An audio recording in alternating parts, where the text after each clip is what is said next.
Meus amigos, muito boa tarde. Dr. Wagner Pedro gravando mais um vídeo para o nosso canal. Como de costume, se não é inscrito, se inscreva, deixa o seu joinha, deixa seus comentários e nos ajude a compartilhar, ok? Bom, no vídeo de hoje é um vídeo que pediram para eu estar conversando com vocês, que é sobre o cânon. O que é o cânon? O cânon é a lista de livros considerados sagrados pela igreja.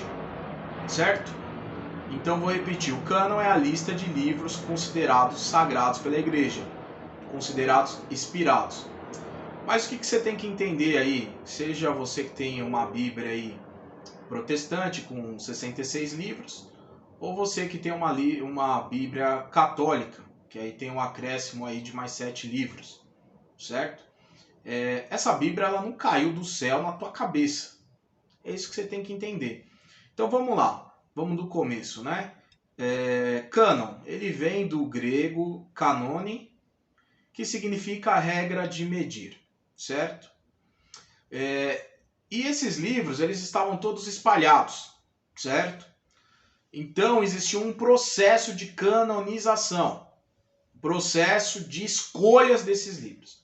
Então o primeiro processo que teve, evidentemente, é da Bíblia hebraica, certo? Que foi realizada pelos judeus. Então, assim, aqui é só uma pincelada. A gente sabe que houveram vários concílios, mas o concílio mais importante dos judeus é o de Jamínia, que foi no finalzinho do século I e início do século II, realizado pelo grupo de fariseus. E nesse concílio, por exemplo, se excluiu da Bíblia hebraica o livro de Jubileus e o livro de Enoque, certo? Já no que diz respeito ao Novo Testamento, ou seja, os livros escritos depois de Cristo, a gente vai ter registro aí no ano de 140 depois de Cristo de Marcião de Sinope.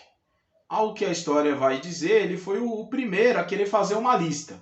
Então tinha milhares de livros, a igreja usava todos os livros, e ele foi o primeiro a falar, não, peraí, vamos organizar isso aqui, vamos fazer uma lista de livros que são adequados para a igreja.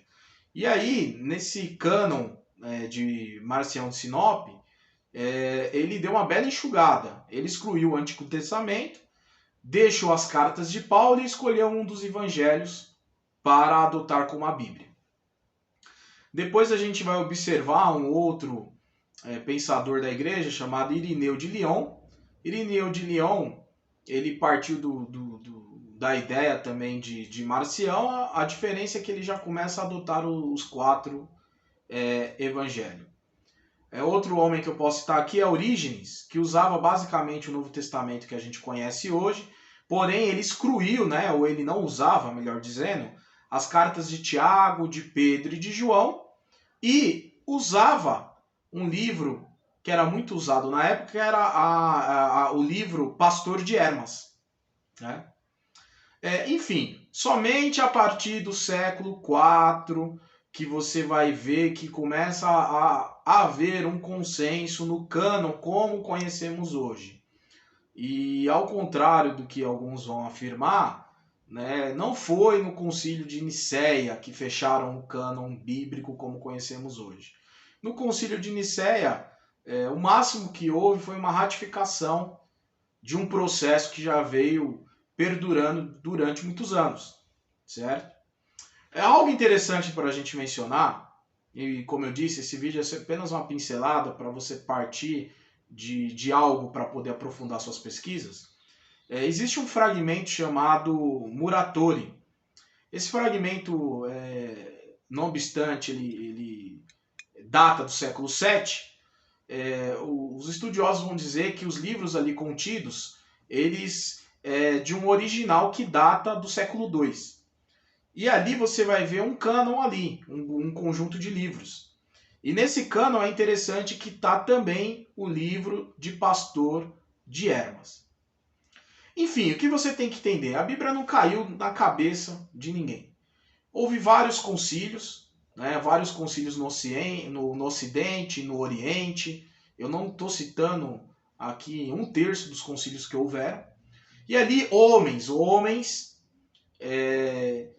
que entravam em debates, discussões, certo? Escolheram os livros a qual faria o conjunto do que é a Bíblia que nós temos hoje. Evidentemente que partiu de critérios. Quais eram os principais critérios?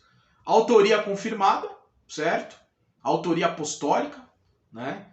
Porque o que é os pseudepígrafos? Pseudepígrafos é eu pegar me chamo Wagner, eu escrever lá a biografia, sei lá, do Elvis, e assinar como Elvis, mas quem escreveu foi Wagner. Então é o pseudepígrafo, é um falso escrito, certo? É uma falsa autoria, isso é um pseudepígrafo. Mas é muito difícil, na minha opinião, você determinar quem escreveu o quê. Isso na minha opinião, certo? Mas partiu desse pressuposto. Aceitação geral, então os livros que nós temos hoje eram os mais aceitos na época, certo? E conteúdo teológico que concordasse com outros livros já aceitos. Então o cânon que nós temos hoje, aí os 66 livros, ele, quando você vai observar, ele tem uma harmonia. Por isso que tem um jargão da teologia que fala que um livro explica outro livro. Por causa que nesse conjunto que foi selecionado, se parte desse pressuposto. E livros que ficaram de fora já causaria divergências em alguns pontos, certo? Mas o que eu queria trazer para você, por curiosidade, é que até o século IV, muitos livros que hoje aí é rechaçado como do diabo, sei lá o quê, eram usados pela igreja. Eu vou citar aqui, por exemplo, Cartas de Clemente, Pastor de Hermas, Cartas de Policarpo, Cartas de Barnabé. Esses livros eram usados pela igreja até o século IV. Inclusive, eu quero deixar como sugestão de livro para você comprar Clássicos da Literatura Cristã, Os Pais Apostólicos, da editora Mundo Cristão, que lá você vai encontrar muitos desses livros.